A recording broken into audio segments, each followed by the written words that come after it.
ക്ഷണമൊരുന്നു പോകവേ ക്ഷയിച്ചിടുന്നു ജീവിതം. ഗുണമസംഖ്യമാളുകൾക്കു ചെയ്തിടേണ്ടതുണ്ടിവൻ.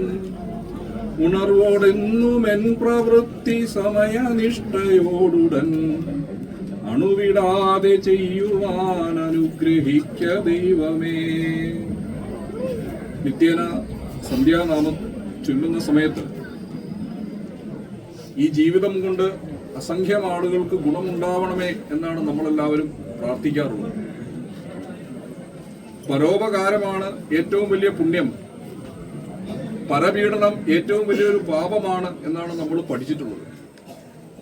ഇന്ന് പ്രിയ ശശിചേട്ടന് അദ്ദേഹത്തിന്റെ ആത്മാവിന് മോക്ഷം ലഭിക്കുന്നതിന് വേണ്ടിയിട്ട് പ്രാർത്ഥിക്കുവാൻ നമ്മളെല്ലാവരും ഇവിടെ നിൽക്കുന്ന സമയത്ത് അത്തരം ഏറ്റവും വലിയൊരു പരോപകാരം അത് ചെയ്തുകൊണ്ടാണ് അദ്ദേഹം ഈശ്വരങ്കിലേക്ക് യാത്രയാവുന്നത്. ആ സുഹൃതത്തെ ഒന്ന് അനുസ്മരിക്കുക എന്നുള്ളതാണ് ഈ സമയത്തെ കർത്തവ്യം. 40 ലക്ഷം പേര് കാഴ്ചയില്ലാതെ നമുക്ക് ചുറ്റും വിഷമവും വേദനയും അനുഭവിക്കുന്നുണ്ട്. ഈ 40 ലക്ഷം പേര് കോർണിയയുടെ തകരാറുകൊണ്ട് കാഴ്ച ഇല്ലാത്ത ആൾക്കാരാണ്. അർത്ഥം, ചെറിയൊരു ശസ്ത്രക്രിയ നടത്തിയാൽ ഈ 40 ലക്ഷം പേർക്കും കാഴ്ച കിട്ടും. ഈ 40 ലക്ഷം പേരിലെ 10 ലക്ഷം പേര് കൊച്ചു കുട്ടികളാണ്. സ്വന്തം അച്ഛന്റെയും അമ്മയുടെയും മുഖം ഇതുവരെ ഒന്ന് കാണുവാൻ സാധിക്കാത്ത കൊച്ചു കുട്ടികൾ. എത്രമാത്രം വലിയൊരു വേദനയാണ് അത് എന്ന് നമുക്ക് എല്ലാവർക്കും അറിയാമല്ലോ.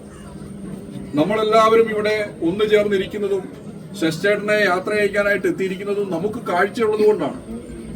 കാഴ്ചയില്ലാത്ത ഒരു ജീവിതത്തെക്കുറിച്ച് നമുക്ക് ചിന്തിക്കാൻ പോലും സാധ്യമല്ല. ഈ 40 ലക്ഷം പേർക്ക് കാഴ്ച ലഭിക്കണമെന്നുണ്ടെങ്കിൽ മരണാനന്തരം ആരെങ്കിലും തങ്ങളുടെ നേത്ര പഠനങ്ങൾ ദാനം ചെയ്തേ മതിയാവും. ഒരാള് നേത്രങ്ങൾ ദാനം ചെയ്താൽ 2 പേർക്കാണ് കാഴ്ച ലഭിക്കുക. ഭാഗ്യവശാൽ ഈശ്വരൻ ഒരവസരം നമുക്ക് തന്നിട്ടുണ്ട്.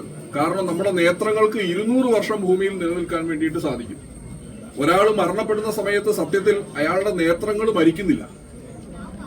6 മണിക്കൂറിനുള്ളിൽ നമുക്ക് ആളിന്റെ കണ്ണുകളെ രക്ഷപ്പെടുത്തി എടുക്കുവാൻ വേണ്ടിയിട്ട് സാധിക്കും. അങ്ങനെ രക്ഷപ്പെടുത്തി എടുക്കുകയാണ് എന്നുണ്ടെങ്കിൽ 2 പേർ കാഴ്ചയുടെ ലോകത്തേക്ക് വരികയും ചെയ്യും. നമ്മളിവിടെ മനസ്സിലാക്കേണ്ടത് അത്രയും വലിയൊരു സത്കർമ്മം ചെയ്തുകൊണ്ടാണ്, തന്റെ നേത്രപഠനങ്ങൾ ദാനം ചെയ്തിട്ടാണ് അദ്ദേഹം ഈശ്വരങ്കിലേക്ക് പോകുന്നത്. അങ്ങേയറ്റം വിഷമകരമായിട്ടുള്ള ഒരു ഘട്ടത്തിലാണ് സക്ഷമയുടെ പ്രാർത്ഥന സ്വീകരിച്ച് കുടുംബാംഗങ്ങൾ അങ്ങനെ ഒരു തീരുമാനം എടുത്തത്. പക്ഷേ അതിന്റെ ഫലമായിട്ട് ഓർക്കുന്ന സമയത്ത് ശശിചേട്ടൻ ഇന്ന് യാത്രയാവുകയാണെങ്കിലും അദ്ദേഹത്തിന്റെ ഭൗതിക സാന്നിധ്യം തുടർന്നും ഈ ഭൂമിയിൽ ഉണ്ടാവുകയാണ്. കാരണം അദ്ദേഹത്തിന്റെ കണ്ണുകൾ തുടർന്നും കണ്ടുതീരാത്ത കാഴ്ചകൾ കണ്ടുകൊണ്ട് ഈ ഭൂമിയിൽ ജീവിക്കും. അതും 2 പേർക്ക് വെളിച്ചമേകിക്കൊണ്ട്. നമ്മുടെ പ്രിയപ്പെട്ട ആൾക്കാർ മടങ്ങുന്ന സമയത്ത് അവരുടെ എന്തെങ്കിലും ഒരു ശേഷിപ്പ് ഈ ഭൂമിയിൽ തുടരണമെന്ന് ആഗ്രഹിക്കാത്ത ആരാണുള്ളത്? ഈ കുടുംബത്തിന്റെ സത്കർമ്മം വഴി ശരിക്കും ശശിയേട്ടന്റെ ആ ഒരു ഭൗതിക സാന്നിധ്യം വീണ്ടും ഭൂമിയിൽ തുടരുകയാണ്. ഇത് നമുക്കെല്ലാവർക്കും അങ്ങേയറ്റം മാതൃകാപരമായിട്ടുള്ള ഒരു പുണ്യകർമ്മമാണ്. തീർച്ചയായിട്ടും നമ്മളും മറക്കുവാൻ വേണ്ടിയിട്ട് പാടില്ല. നമുക്ക് നമ്മുടെ വീടുകളിൽ നമ്മുടെ അയൽപ്പക്കത്തൊക്കെ മരണം ഉണ്ടാകുന്ന സമയത്ത് നേത്രദാനം ചെയ്യുവാൻ ഒരു നല്ല മനസ്സുണ്ടാവട്ടെ. അതിനു വേണ്ടിയിട്ട് ജഗദീശ്വരൻ അനുഗ്രഹിക്കട്ടെ.